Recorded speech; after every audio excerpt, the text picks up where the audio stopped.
It's the last Monday in the 11th month, and you are most welcome to Faith Capsules powered by the Shaper's Ark.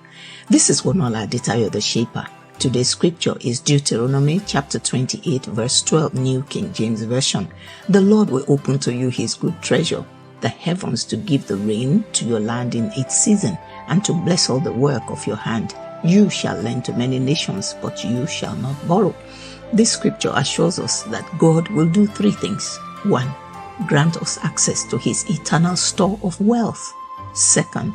Cause heaven to give rain to water our seeds of effort so we can profit from our investments. 3. Make us so buoyant that we will never have to borrow, but lend to many nations. In order to make this happen, God expects his children to do one thing, and that is to work.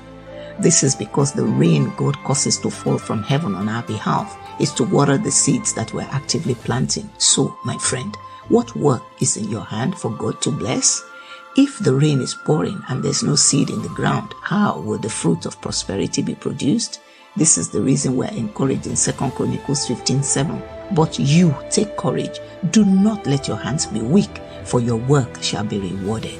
Let's look at examples of those who played their part in bringing about the physical manifestation of this promise in their lives. Number 1, in Genesis 26:12-14, it was the work of Isaac's hands that God blessed. As Isaac saw God playing his part in blessing, Isaac worked even harder.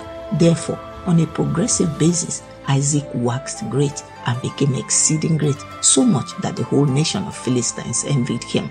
Joseph is a second example. He worked faithfully in Potiphar's house, and because of the hand of God on him, Joseph was promoted to the highest rank in his place of work. Genesis 39 verses 1-4.